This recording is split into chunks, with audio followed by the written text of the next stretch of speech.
A esta hora, Radio Viva presenta Juárez, ciudad con historia. Un espacio para reconocer la valiosa historia de la frontera más importante de México. Juárez, ciudad con historia. Conducido por Juarenses AC. Iniciamos. Ciudad Juárez, muy buenas tardes a todos. Muchísimas gracias por acompañarnos a otro programa de Juárez, Ciudad con Historia, aquí en Radio Viva 102.5, con sus amigos de Juarenses, Asociación Civil. Déjenme me presento, soy el ingeniero Pablo Hernández, presidente de la asociación, y tengo el gusto de que me acompañe aquí el arquitecto José Ignacio Frausto. Muchas gracias. Buenas tardes a todos, buenas tardes. Sí, pues fíjese, cómo no, el tema que vamos a hablar ahora, cómo no tocarlo si estamos en los puros días de lo que llamamos comúnmente como la toma de Ciudad Juárez. Sí. Que la tenemos fechada el 8, ¿verdad? 8 de mayo. 8, y al final de cuentas vamos a platicar sobre ese día, y no sé cómo lo quiera abordar, de las consecuencias de llegar ese día, cómo, o sea, lo vamos estructurando, ¿no? En el Creo momento. Que puede ser, Uh-huh. pero sí señalar, y usted, sí, porque el programa anterior hablamos de Benito Juárez, de alguna manera. Sí, así pues es. Dice que entre Benito y Juárez, y Francisco y Madero, son quienes le dan el toque al cierre del siglo XIX, principio del XX, el toque especial a Ciudad Juárez, a nivel no nomás nacional, mundial. O sea, una transformación tremenda. Juárez, a partir de ahí se ganó sus H's de honorable. ¿Sí? Es honorable por la Reforma, honorable por la Revolución Mexicana. Entonces, la toma de Ciudad Juárez en 1911, pues no la vean nomás así como una batalla militar. Fue un golpe que hizo tambalear más de 30 años de gobierno de Porfirio Díaz. Y fue el momento en que una revolución que se veía imposible. Porque en ese momento era imposible, porque México tenía crecimiento económico, le iba bien, pero con una profunda desigualdad. Y al final de cuentas, aquí es donde se gesta. No creo que mecánicamente se haya gestado aquí por planeación. Aquí sucedió, ¿no? ¿O cómo lo considera usted? Lo que pasa es que tal vez pudiéramos iniciar dos años antes, que nos podemos ir más atrás, ¿no? Uh-huh. Pero por la pregunta ahorita, ingeniero, es que hasta entonces surge alguien, fíjense ustedes, que se atreve, que se enfrenta con todo a Porfirio Díaz. Porque Porfirio Díaz, ¿cuántas veces se religió? Pero no había quién. Pues todo el mundo que estaba con él, pues vivían muy bien. Ahora, aquí hay algo. Nadaban de, ¿cómo se dice? De muertito, ¿no? Pues. Está hablando de Francisco de Madero. No, sí, claro.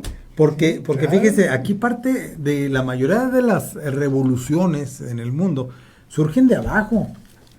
Y Madero no estaba abajo, Madero era un hacendado también. No, toma la bandera. Es que en realidad, vamos a tocar algo que yo creo que sería nuestro punto de partida.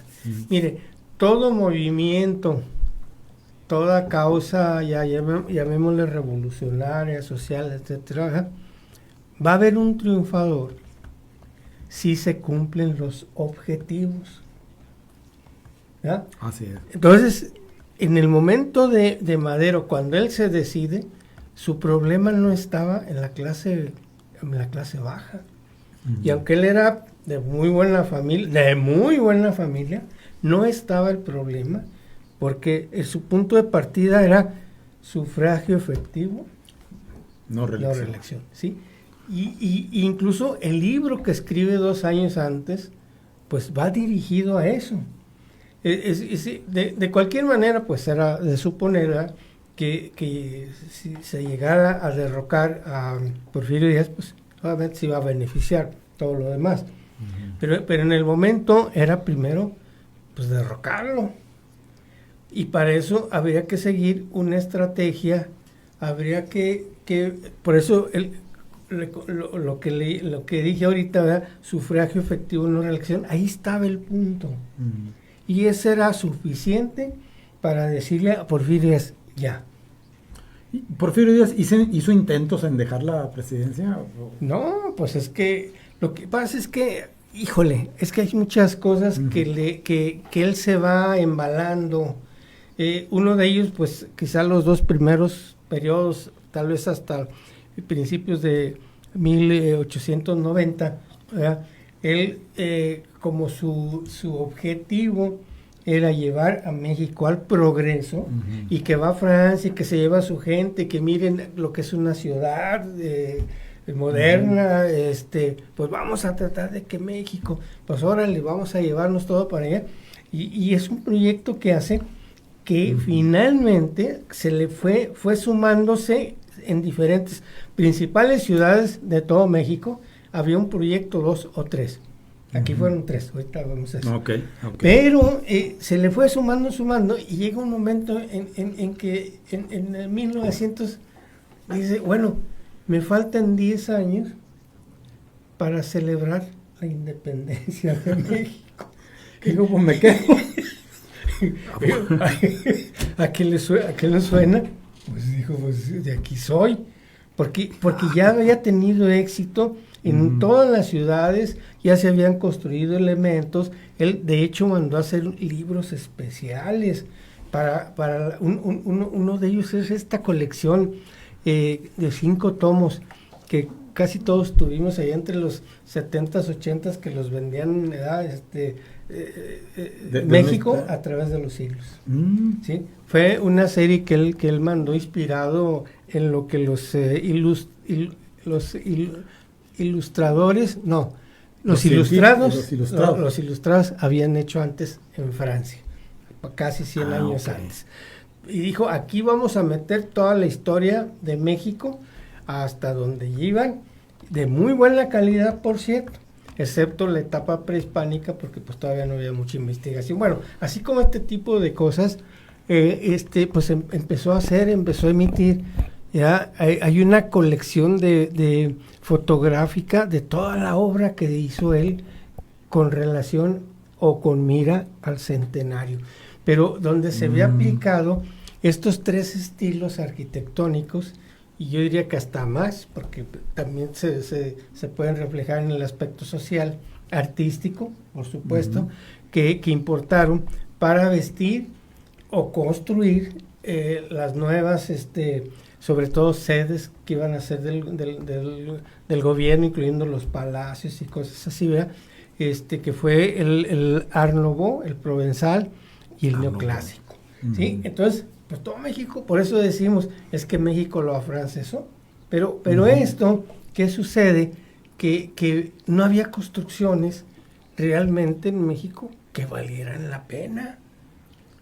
O sea, que dijera, vamos a respetar, vamos a respetar ese, pues no, tal vez, y me excuso, nada más la Ciudad de México. Porque ahí, pues la Ciudad de México, con todo lo colonial que se puso ahí, ¿verdad? Pues había esa arquitectura del virreinato, ¿no? Exacto. Y otras ciudades importantes que tal vez ahí yo diría, es que por ejemplo Guadalajara y Monterrey todavía no estaban a un nivel. Y bueno, entonces sumando esto, eso yo creo que esto le, pues aparte que lo emocionaba, como que él sentía la obligación de cumplir ese propósito que hacía, pero ya era de más, ya era insuficiente. Entonces, por eso 2 años antes, Inge, y te paso la palabra, pues Madero dice, no, pues ya estuvo, ¿verdad? Y claro porque aparte también él había conseguido, Porfirio Díaz, pues el apoyo del gobierno norteamericano, pues de alguna manera Alemania, Francia y algunos otros países tenían inversión aquí, pero bueno, malo, porque aquí ahorita no es lo que estamos juzgando, ¿verdad? Al final de cuentas, explotación o como le podamos llamar, pero todo esto contribuía a este fin que tenía de rescatar a México. Por ejemplo, Ciudad Juárez, la primera calle que se pavimenta aquí es en 1905. Primer calle pavimentada. Sí, sí, entra el pavimento como una alternativa urbana. Ya había llegado el tren, obviamente. Pues luego, bueno, la luz. Y es la que conocemos, la 16 de septiembre, la calle del comercio, sí, en ese la del momento. comercio, así es. Eran dos, pero porque había como un circulito, pero era muy chiquito. Porque al final de cuentas la movilidad toda estaba en lo que es ahora la Francisco Villa, que es donde estaba el tren. Okay. Ahí estaba todo el movimiento, ¿verdad? Y bueno, entonces Madero pues ya le dijo, bueno, pues ahora sí. Y crea ese libro, pero además en ese mismo año, estamos hablando del 1908, también hay un periodista norteamericano que le cuestiona y le dice, bueno, hay una entrevista, ¿verdad? Que lo... Sí. Que genera un chispazo. Y le mueve, sí, pues le mueve el tapete porque, pues bueno, ya siendo un extranjero, y como no decía nada, aunque él argumentaba, no, sí, ya es tiempo, ¿verdad? Ya es tiempo, nomás espérenme. Pero no dijo cuánto más. Y al año siguiente se da la entrevista con el presidente Taft. Y aunque pues todo el mundo dice que quién sabe qué le dijeron, pero pues... Sí, como pura leyenda urbana, ¿no? Me entregas Baja California, el Istmo de Tehuantepec. Se dice de todo. Pero yo creo que sí ya era una advertencia. Estados Unidos, y eso lo comentábamos desde el programa anterior, ¿no? Bien o mal, pues siempre ha estado, ¿no? Presente en todos en estas Malo peor, pero está.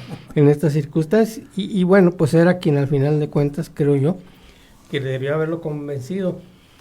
Pero llegan las elecciones del 2010 y no gana, pero se hace ganar. Y entonces... Fue la gota. Pues sí, al final de cuentas sí, porque sí se le demuestra. Y entonces pues lo que hace que es, pues, persigue a Madero. Pero, espérame, me regreso un poquito. ¿Ya había encarcelado a Madero por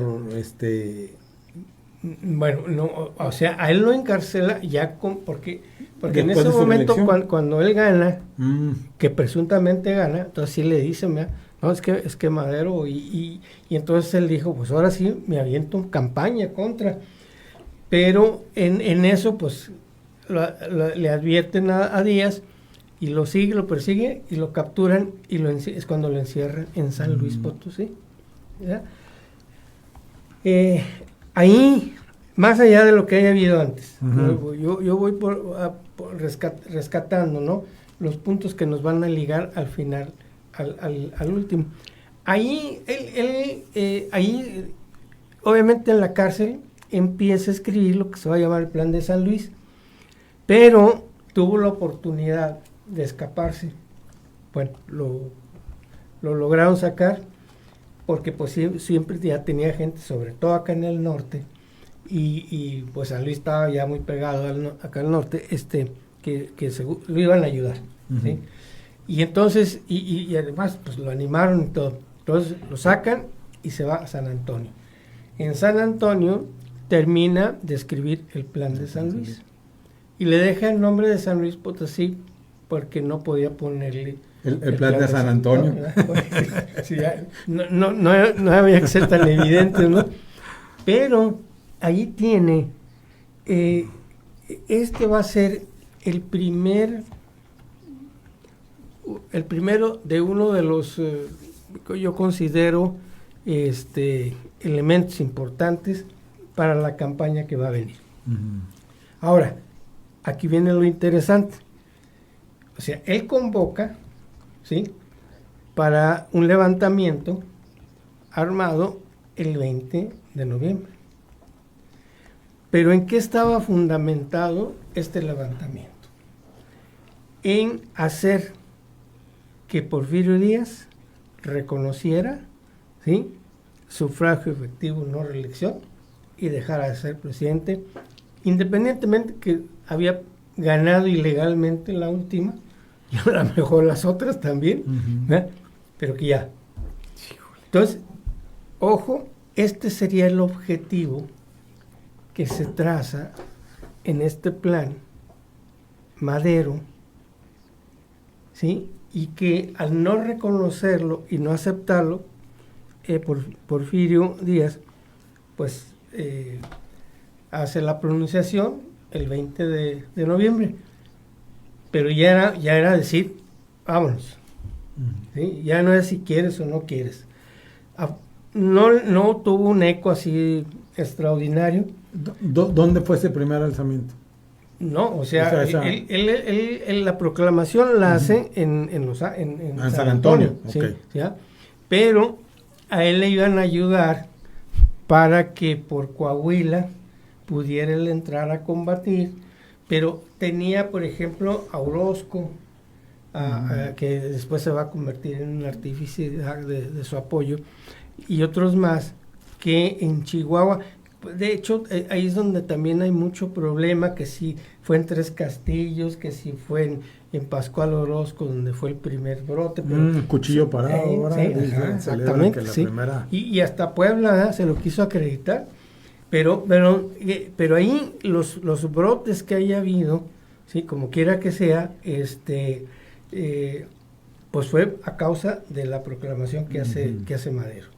Entonces, estos primeros movimientos que no les resultan en gran importancia porque fueron mínimos en todos sus sentidos, y termina el año.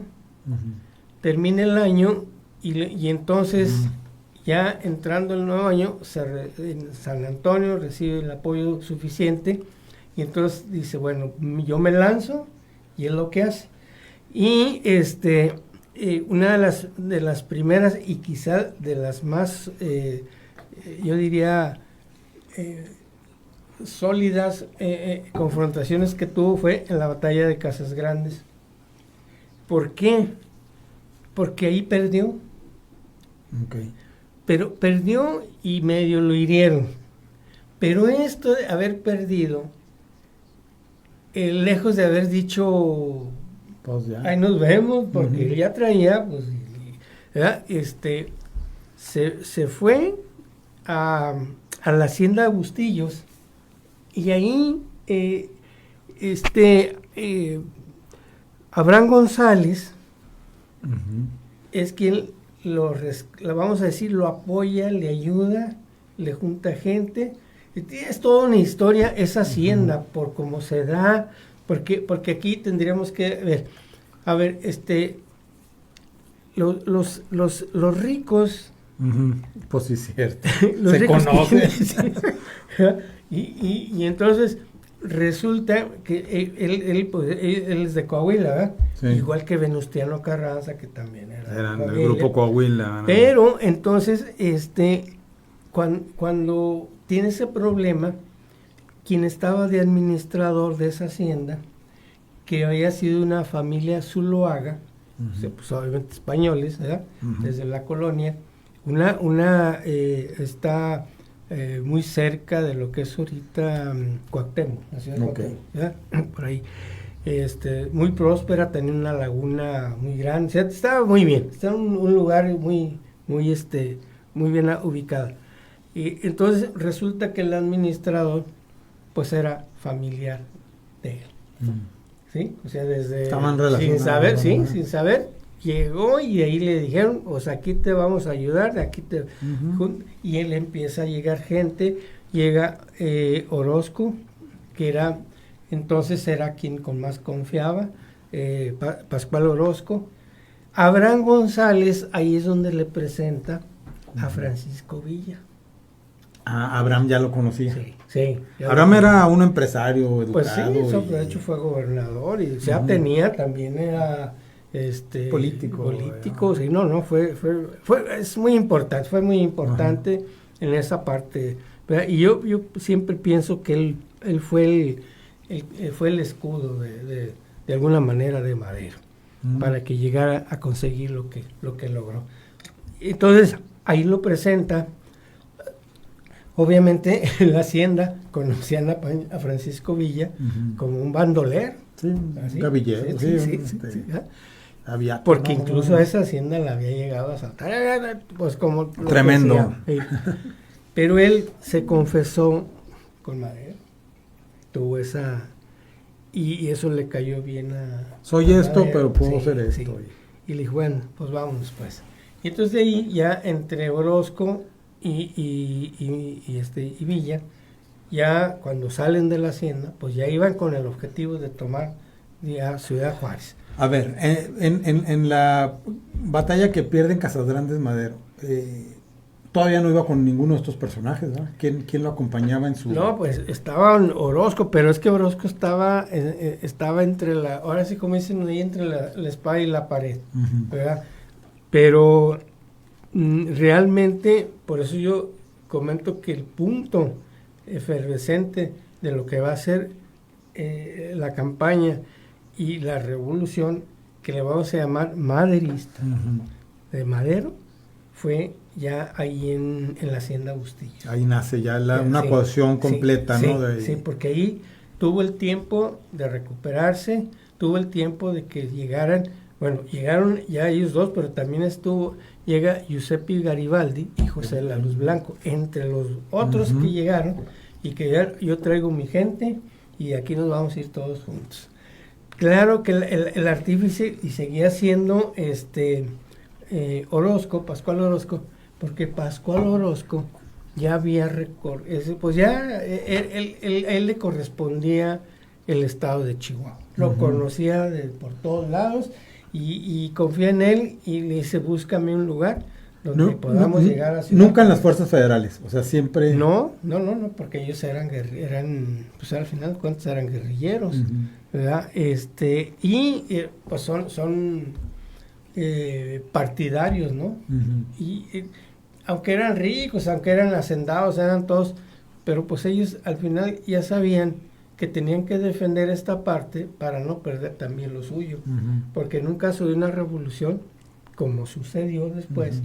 pues se van contra todo. Y Y no imagínese- nada más los federales, sino los mismos revolucionarios. Y me imagino ese mismo centralismo, ¿no? Que hay donde los chihuahuenses se sienten solos y abandonados independientemente de la clase social, ¿no? Porque todo se controlaba desde Sí, allá y pues para es allá, que, ¿no? aparte ya sabemos que de todos modos, ahora sí que lo principal, el motivo, ¿verdad? Se da aquí, aún a Ujú. pesar del centralismo. Aquí es donde se levantó, Ujú. se agarraron y vamos a darle. Pero ahorita llegamos a ese Ujú. punto porque fue fundamental. Entonces, bueno, ya de ahí se vienen el objetivo, pues era la toma de Ciudad Juárez. Y claro, cuando llegan, para esto le encomienda a Pascual Orozco que le escoja el lugar adecuado donde pueda aislar, fíjense, al ejército federal. Ujú. Pero dicen, bueno, aislar, porque el ejército estaba en la ciudad. Desde el momento que él hace la declaratoria, el presidente manda a reforzar Ciudad Juárez. Ujú. ¿Y por qué? Porque era el puerto de tierra más importante que La tenía aduana. México. Sí, la entrada de materiales y salida de materiales, armas. Armas y todo lo que entonces, Ujú. entonces justamente el lugar que le escoge Orozco es Ujú. el Rancho Flores. El Rancho Flores había quedado privilegiado cuando se recorre la frontera. Ujú. Estamos hablando en la intervención de Estados Unidos entre 1846-48 y que para el 53, a través del Tratado Guadalupe Hidalgo, se define que la frontera va a quedar a donde se mueve el río. Al norte Estados Unidos, al sur México, pero de este punto donde estamos hablando, que es un punto pues privilegiado, ahorita lo vamos a mencionar, el río, para esto el río de aquí, de lo que era entonces ya Paso del Norte, hacia el Golfo de México, pues ahí estaba el río, pero aquí sube o curva hacia el norte. Ujú. Entonces, de aquí al Pacífico ya no hay río. Ok. Entonces, ahí se hizo una traza, ¿verdad? entre ingenieros mexicanos y mexicanos con mojoneras así con todo, las de estas, ¿no? Y se lograron, creo que son 273 mojoneras, pero la número 1 ahí está. O sea, lo importante, ¿no? Que de ahí arranca, de ahí parte la medición todo. y la... Entonces, esto hace que privilegie ese lugar, porque además, y aquí viene lo sabroso, en ese punto, pasando el río, o después del río, a todo lo que queda a la derecha es Texas. Sí. Y todo lo que queda a la izquierda y para arriba es Nuevo México. 2 estados. En aquel momento eran 2 estados, 3, ¿sí? Nuevo México, Texas y Chihuahua. Pero el tiempo hace que ahí se recorran o crezcan las, ¿cómo se le dice? Las cabeceras. Porque son 3 estados. Perdón, sí son 3 estados, pero también son 3 municipios. Ok. Sí, porque Salampar y Pues Texas son, al final de cuentas, ¿verdad? El Paso County. Sí. Y Juárez. Y con el tiempo, las cabeceras de esos municipios ahí van a concluir. Entonces, ¿qué pasa? Que todo lo que se importaba, se exportaba desde la época colonial, era ahí donde ya lo hemos manejado, donde está ahorita, que era el famoso paso, donde está el monumento al cigarro. Esa era la frontera Pues para cruzar. el camino real, ¿no? Sí, por supuesto. Es una de las etapas. Tierra adentro, sí, así es. Y entonces, ahí se cobraban los impuestos, ¿sí?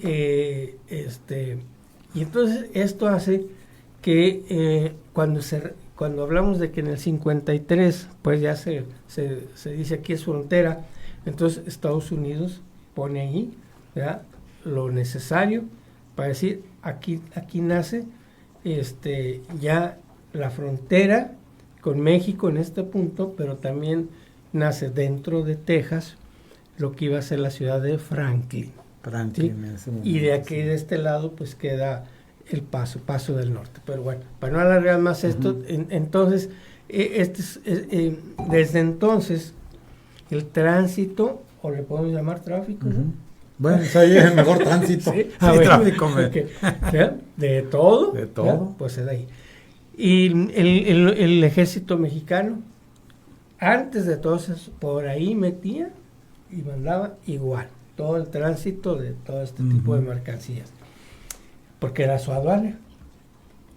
Entonces, le dice Pascual Orozco, pues aquí está este punto, si usted se pone aquí, ya copa al ejército mexicano o federal que estaba acantonado en Ciudad Juárez, ellos ya no van a poder hacer este movimiento, por lo menos en este punto, pero usted sí lo va a poder hacer. O sea, Madero sí lo puede hacer. Sí. Pero además, si por alguna eventualidad llegara el ejército a ese lugar, que era el Rancho Flores, ellos podían cruzar hasta caminando sin ningún problema a Nuevo México o a Texas, y ahí por todos lados era estratégico, ¿sí? Este lugar, el Rancho Flores, que estaba compuesto de casas de adobe con diferentes funciones, como era un rancho, como ha sido. Entonces, cuando se regresan de la hacienda de Bustillo para acá, no entran directamente a Ciudad Juárez, ¿se ven? No, bordean para... Sí, porque el chiste era que... Estaban los federales aquí atentos, ¿no? Chiste, y de hecho una parte la hacen por Coahuila, por Estados Unidos, y la otra la hacen rodeando lo que es ahorita la Sierra Juárez. No les convenía, o sea, pues tenía que ser lo más disimulado y discreto posible. Y aunque ya había tren, había ferrocarril, de aquel lado había 2 líneas, ¿verdad? Una de ellas era la que cuando ellos cruzaban, por ejemplo, ahí en el campamento que acondiciona Madero, pues él estaba ahí el día para resolver cualquier situación que se ofreciera, y en la tarde-noche se cruzaban el río, que había un puente colgante, y se iban en ese tren al paso, y ya ahí estaban toda la noche hasta el siguiente día. Organizando. Pero entonces, ya aquí, ya los 4 efectivos ¿sí? De hecho, les da un nombramiento a Villa y a Orozco, que después ese va a ser motivo de problema entre ellos mismos. Bueno, primero con Madero y después entre ellos mismos. Pero y ahí había gente de Orozco, por supuesto que era el más importante, Francisco Villa, Giuseppe Garibaldi y José de la Luz Blanco. Y que, híjole, pues es que cada uno tiene su historia. Si hablamos del italiano, pues sí. ¿Era mercenario contratado? ¿De dónde le entró Pues para amor a México? Sí, no, pues lo que pasa es que ahí, pues que pudiéramos comentar. Yo en realidad, o sea, ahorita principalmente él, porque pues no era gente de aquí, ni era gente de pueblo, como pues eran los otros, ¿verdad? Sin embargo, hay un detalle donde no lo tengo muy preciso, no lo quiero, ¿verdad? Cómo realmente se involucra, ¿no? Se involucra, porque todos sabemos que, por ejemplo, Francisco Villa, que aunque ya es después, ¿verdad? En la Revolución, él traía gente del ejército norteamericano con mucha capacidad, que fue quien le ayudaba en las estrategias. Entonces todos más o menos se hacían acompañar por gente que traía experiencia y conocimiento, porque al final de cuentas, mire, ganarle o derrotar al ejército federal no iba a ser cualquier cosa. No, o sea... Y eso, por eso el valor de esto, porque en lugar de enfrentarse al ejército en el centro de la República, ¿verdad? O el sur, pudo haber sido, que después lo hace Zapata, por ejemplo, acá era fundamental, porque aparte del norte, pues... De aquí, te cuidabas la retaguardia, ¿no? De aquí a que llegaron la ayuda y cosas de eso. Pero sobre todo era el valor que tenía como puerto. Era la única aduana en ese momento. Tijuana tendría 15 años y mucho que se había fundado. Pues no sé, pues era la más importante y entonces era estratégico, o sea, entrar aquí, tomar control del tren, prácticamente, del ingreso de armas. Ahora, previo a esto, yo comenté lo siguiente, había comentado lo siguiente, cualquiera de estos, cualquier levantamiento, cualquier acción de estas, hay un ganador si se cumple el objetivo para lo cual fue creado ese movimiento. Entonces, por eso le acotamos a todo como la revolución maderista, para no mezclarlo con la Revolución Mexicana. ¿Por qué? Porque Madero, tras como dijimos, el sufragio efectivo, no reelección, el principal objetivo era que dimitiera Porfirio Díaz para poder cumplir, ¿verdad? Vamos a decir, esta ley, ¿verdad? Que ya lo era, pero también realmente entrar a la democracia. ¿Sí? Entonces, como él logra, tras la batalla de la toma de Ciudad Juárez del 8, 9 y 10, ¿verdad? Como nos has comentado, y con la firma de los acuerdos el 21 del mismo mes de mayo, logra que Porfirio Díaz entregue, dimita y salga del país. Él en ese momento triunfa Madero. O sea, ahí debió haberse acabado. Además, no debe haber habido Revolución Mexicana. O sea, era la Revolución de Madero. Sí, por eso porque la Revolución Mexicana dura 10 años. Sí, no. El objetivo para lo que él lanzó esta convocatoria el 20 de noviembre. Fue eficiente, lo logró. Se cumplió, lo logró. Bueno, ya vienen otras cosas, ¿no? Sí. Pero que lamentablemente, ¿verdad? al mismo Madero pues no supo, no pudo, como haya sido, ¿verdad? Pero hasta ahí había logrado todo. Obvio, era natural que habiendo ganado el año anterior las elecciones, pues sí hubiera una convocatoria, ¿verdad? Una elección, y fue donde ya oficialmente es presidente. ¿Quién entró en ese lugar por mientras? Sí, hay un relevo. Me acuerdo. O sea, dimite Porfirio, entra... Sí, para poder entrar, él tenía que haber una elección. Entonces, sí hay un encargado, que dura, pues, por cierto, muy poquito, ¿verdad? Pero él estaba él se encarga. Francisco León de la... sí, León de la... Sí. Entonces, él se encarga de organizar todo para que se haga la elección, se hagan los términos para que ya, pues obviamente pues la gente a esas alturas pues iba a votar por Madero, ¿no? Sí. Pero cómo busca así de alguna manera pues legitimarse, no llegar a decir yo gané, me pongo, sino como al final también dice vamos a hacer el instrumento democrático que sea el que me lleve a la presidencia, ¿no? Y es el que lo llevó. ¿Sí? Y entonces por eso el objetivo para lo cual había declarado este levantamiento, pues sí se cumple. Y lo digo y lo hago énfasis, porque para mi gusto, ¿sí? Lo que llamamos Revolución Mexicana no cumplió sus objetivos. Ándele, qué tremendo, sí, eso sí es cierto. Entonces, pues ahí no hay... Claro, sí tiene que ver mucho, pero no es nuestro tema ahora. El hecho de cuando Venustiano Carranza entra con lo de en el 17, ¿no? Con la reforma que hace, ¿no? A nuestras leyes, y de ahí ya le empieza como a poner en orden, pero ahí tendríamos que volver y ya no ahorita no. Sí, o sea, porque sí, analizar esa década perdida, la famosa década. Donde quítate tú para ponerme yo. Sí.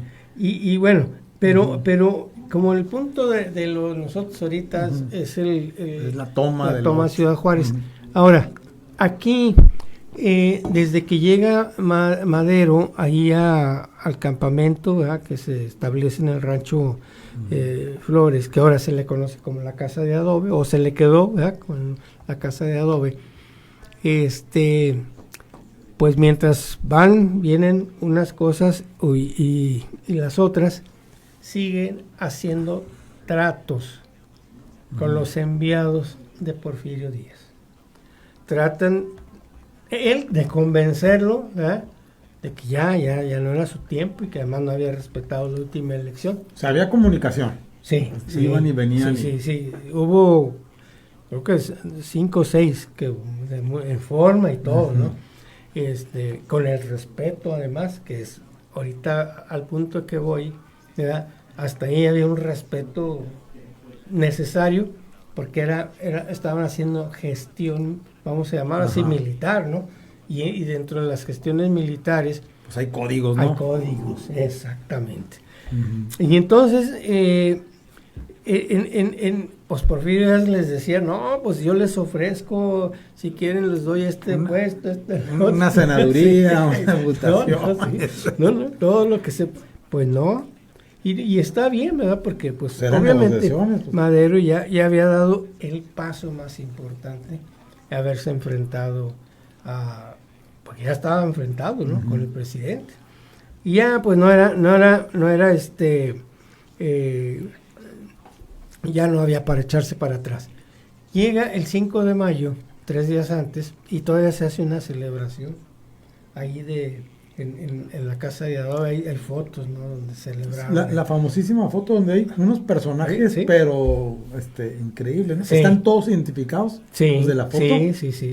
Sí. Hay varios. Sobre todo hay muchos que después iban a ser los actores de la revolución. Pero también de más allá. O sea, sí. Es que la élite que ya no estaba de acuerdo con Porfirio Díaz, ahí estuvieron. ¿Nos puede mencionar algunos Entonces, personajes? Bueno, pues en la foto famosa. pues estaban los hermanos, obviamente, de Madero, Venustiano Carranza, Abraham González, estos que estuvieron haciendo el tratado con el presidente, que fueron dos políticos después muy importantes. Y pues estamos hablando, eran como casi unos 30. Ahí en la foto. Sí, Villa, Pascual Orozco, obviamente, entre el italiano Garibaldi, ¿verdad? Pero, y entonces había 3 presidentes, ¿no? Que después fueron presidentes. Digo, Venustiano, había sí. otro que fue presidente también. ¿De la República? Sí, ¿no? O interino. Ah, caray. No, desconozco, porque sé que había unas personalidades tremendas. Sí, sí. Ahí después jalamos esa foto. Me voy a traer, tengo la foto donde tengo los nombres de todos, es que también podemos parar. Pero el punto al que quiero llegar ahorita es porque, precisamente ese día 8, aparte que ya vieron que los convenios, las juntas que tenían, pues no estaban llegando y ni iban a llegar a un acuerdo. Entonces le dice Villa y Orozco, de hecho los 4, le dicen a Madero, dice, bueno, ya tuvo mucho tiempo, ¿no? Ya fue mucho. ¿Ya? Dicen, pues ya vamos a tomarlo, pues ya. Dice, no va a haber otra. No, porque una cosa sí hay que decir, o al menos eso pretendió dar a entender Madero, que por él no hubiera sido necesario haber llegado a la él buscaba algo pacífico y Así él estaba es. convencido que con las negociaciones se podía llegar. Exactamente. Pero bueno, y todo eso pasó y les dijo, no. Pues total, el día siguiente, que es el día 6, le vuelven, órale, pues ya mire que la gente ya está cansada, ya estamos en esto, nosotros también ya estamos. Pues entonces, si no vamos a tomar, ¿para qué me invitan? Sí, si ya saben cómo soy. Y no, espérenme, miren que ya va a haber que va el otro. Y el día siguiente, que fue el día 7, pues ya no le dijeron nada y se pusieron de acuerdo ellos en la noche. ¿Y sabe qué? Hicieron su proyecto, hacían un planito que tenían. Y decía, tú vas a entrar por aquí, tú por aquí, tú por aquí, los 4. ¿verdad? Y en la madrugada, cada quien salió con su gente.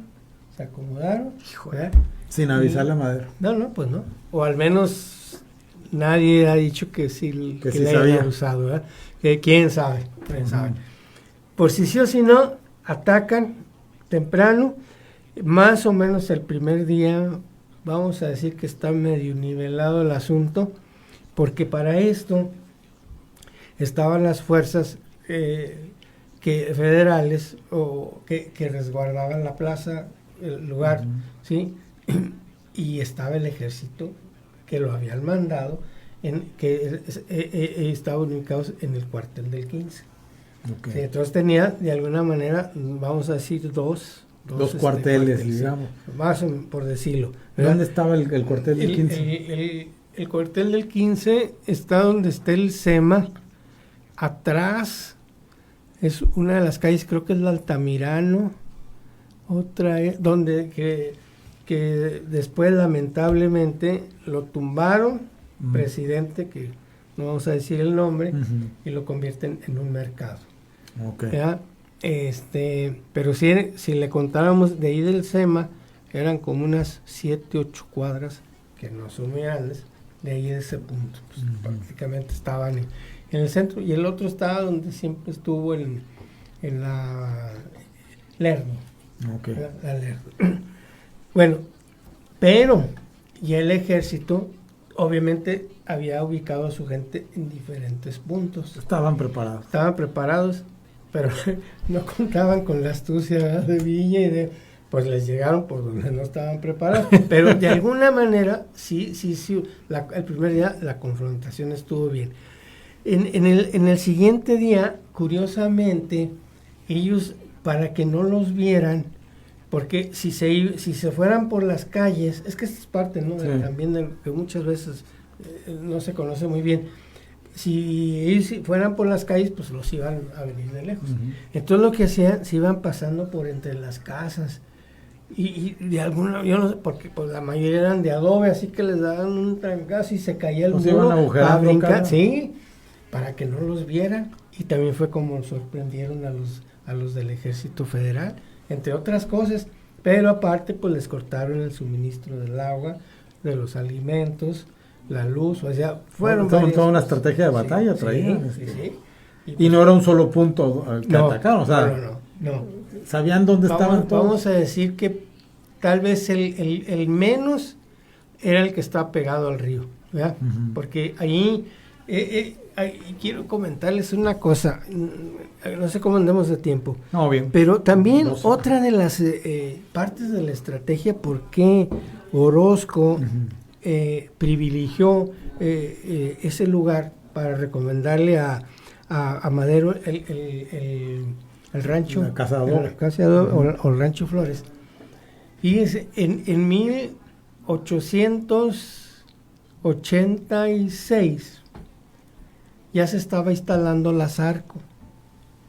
Y la Zarco fue una fundidora muy importante en el sur de los Estados Unidos, pues para la fundición, Ujú. ¿verdad? Que era pues necesario para, y no nomás pues pónganle lo que llevaran de México, sino lo que ellos mismos del sur traían ahí. Y como ya tenían ferrocarril, ya podían ese mineral o material llevarlo ya sea A fundirlo aquí, ¿verdad? sí, lo fundían aquí y ya lo podían llevar al Océano Pacífico o al Golfo de México. Entonces, por muchos lados se convirtió estratégico. Entonces, enfrente exactamente de donde estaba el rancho, ya pasando el río, en un terreno que todavía está ahí, ahí se construyó un pueblito llamado La Esmelda, que era para los trabajadores que del Paso o de México Trabajaban en la iban a fundidora. trabajar en la fundidora. Tiene hasta un panteoncito ahí. Sí, sí, Sí, lo no, conozco. hay muchas cosas todavía. Ajá. ¿Cómo se llamaba ese? El pueblo La Esmelda. La Esmelda. La Esmelda, sí. Smelden Town, por ahí así en inglés. Porque en la parte de arriba del cerro estaba la otra parte de la ciudad, pero era donde vivían los ingenieros y los trabajadores de alto rango de la mina. Entonces, pues hasta ahí había desniveles, ¿no? Por eso en UTEP son los mineros, ¿verdad? Exactamente, Ajá. pues exactamente por eso. Y entonces ahí, ¿en qué le ayudaba a Madero? Era imposible que llegara el ejército y tirara contra ellos porque enfrente tenían un poblado, ¿verdad? De gente que, imagínense el problema que se hubiera metido. Una bala con Estados para Unidos. allá, ¿verdad? Realmente. Sí, no, pues entonces, por muchos lados, fue súper estratégico. No sé si usted nos está escuchando y no conoce, pregunte por la Casa de Adobe y vaya y va a ver todo esto, este privilegio, este lugar que de alguna manera, pues bueno, es una parte de esta interesante historia de donde culmina o inicia y culmina la guerra. Y que siento yo que merece más dignidad ese punto. Ese Sí. punto está bonito, pero merece un entorno mucho más favorable para visitas, para turismo. Está así muy Fíjense, escondidito. Y eso. sí, nosotros yo creo que debe haber sido como en 1992, 94. Estaba yo en que era antes, todavía era el Instituto de Ingeniería y Arquitectura, ¿verdad? IA, y se convocó a un concurso Texas, Nuevo México, porque ya entonces ya estaba Salem Park, como, ¿verdad? Y Juárez, con alumnos o grupos, ¿verdad? Entre alumnos y maestros, para hacer un proyecto ahí, exactamente en medio, que conmemorara todo eso. Era un monumento y hacer pues algo especial. Y conjuntaban los tres estados también. Exacto. O sea, sumando ese punto. Sí, pues es que es un lugar privilegiado. Y todo lo que se les pudiera ocurrir. Pero como eran dos de Estados Unidos contra uno de México, pues les dio coraje, porque les ganamos el proyecto. Ah, ok, no. Entonces no se hizo. Total, no se hizo nada. Pero el punto al que voy es que por qué ese lugar no se ha logrado hasta la fecha. Porque ahí tiene mucho que ver el SILA. ¿Sí? Y el SILA, todas las vías terrestres o digamos ríos, carreteras, etcétera, que son federales sobre todo, ¿sí? A ambos lados no se puede construir nada a 25 metros.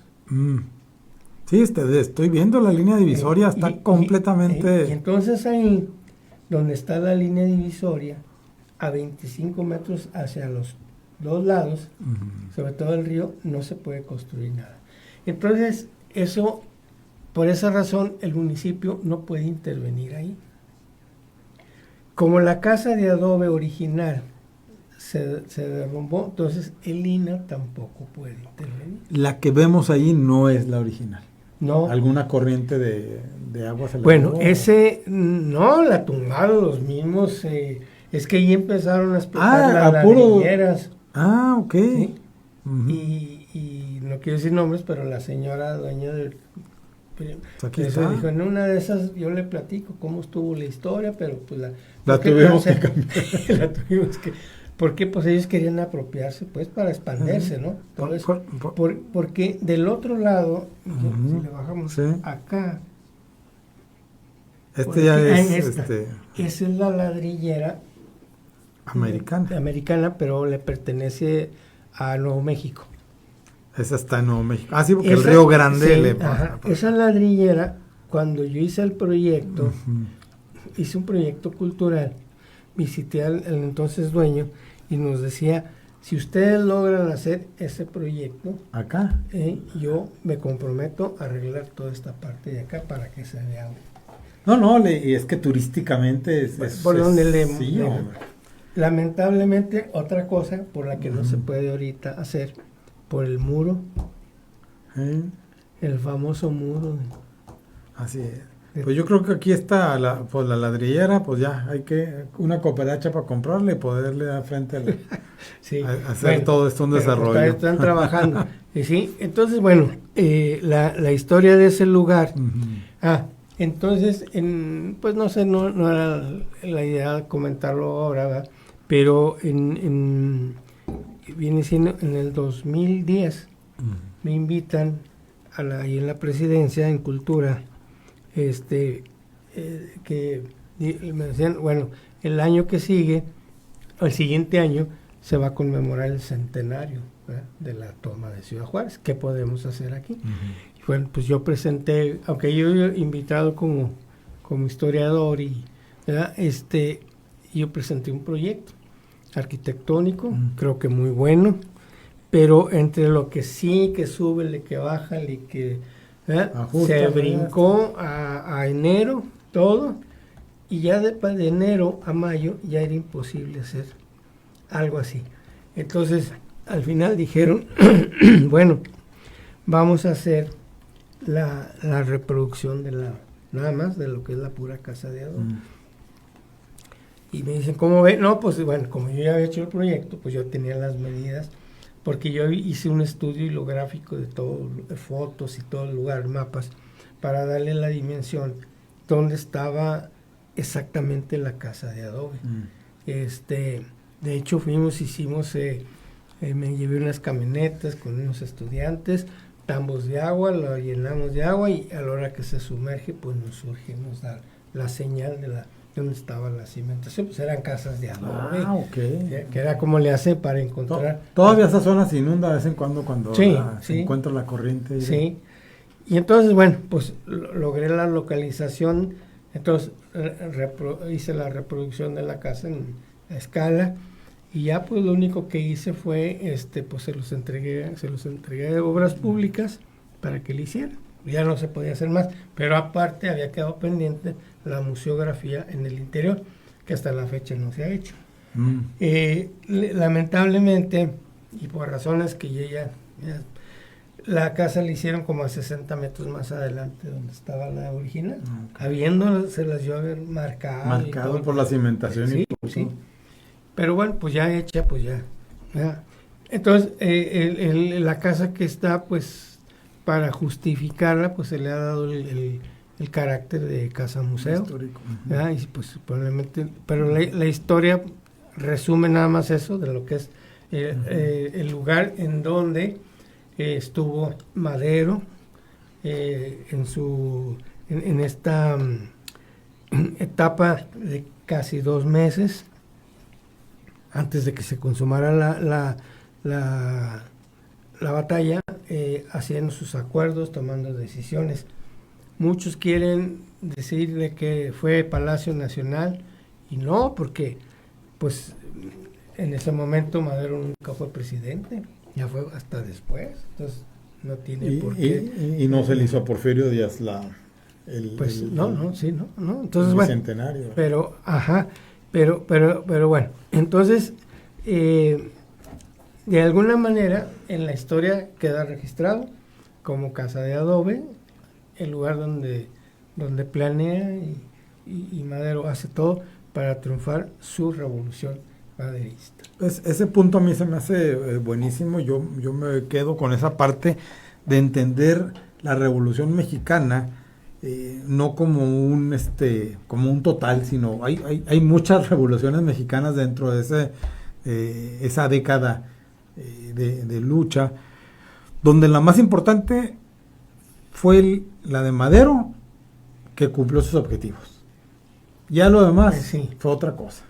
Sí, pero también, bueno, es que también en ese momento en muchas partes del mundo andaban en guerra, andaban también en ese mismo tenor.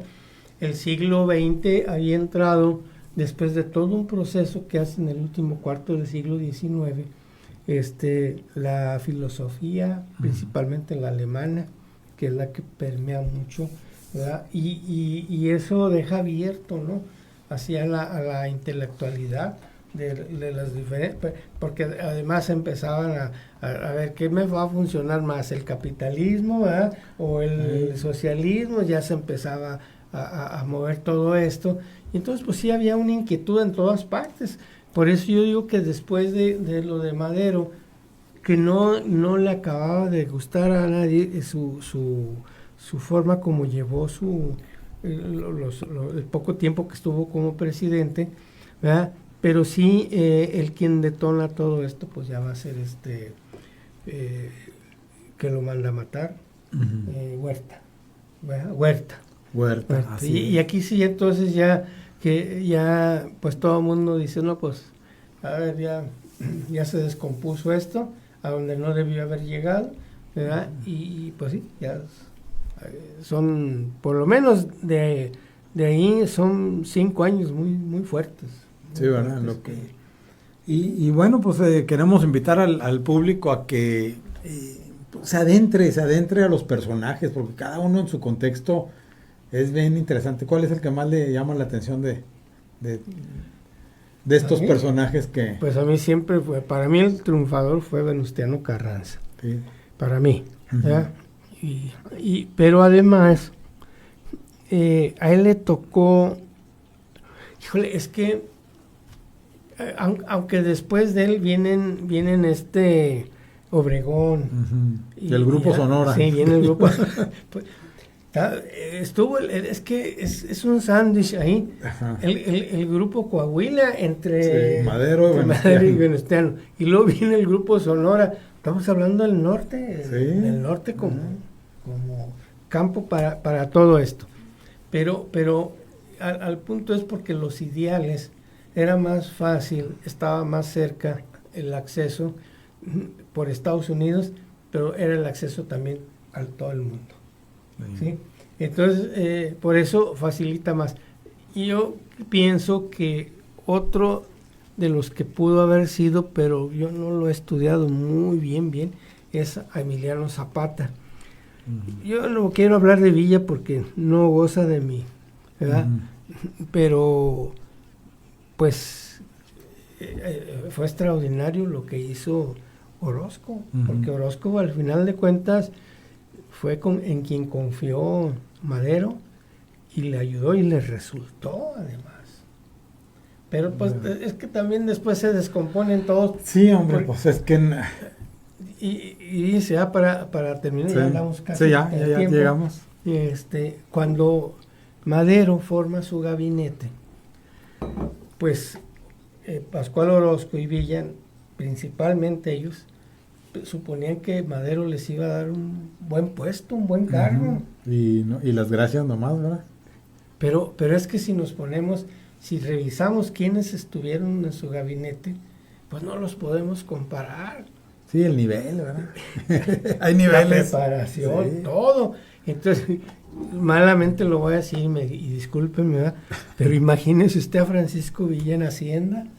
¿eh? No, hombre, bueno, un temazo, y quiero agradecer a toda la gente que nos ha acompañado en este viaje a la toma del 8 de mayo de la Revolución de Madero, así se la pongo, porque ya después nos tocará analizar otras etapas de esta revolución, pero sí marcar la importancia de Ciudad Juárez como clave de inicio de la transformación de México, y no una vez, 2 veces, con Benito Juárez sí. y con Francisco Madero. Entonces, bueno, pues aquí le dejamos por el día de hoy. Quiero agradecer a todos los que nos escucharon y decirles que la semana que entra estaremos aquí el lunes a las 6 de la tarde con su programa Juárez, Ciudad con Historia. Y pues bueno, aquí pues despedirnos de la manera acostumbrada, y quiero decirle a la gente que estamos aquí porque somos orgullosamente juarenses. Muchas gracias. Hasta luego. Hasta luego.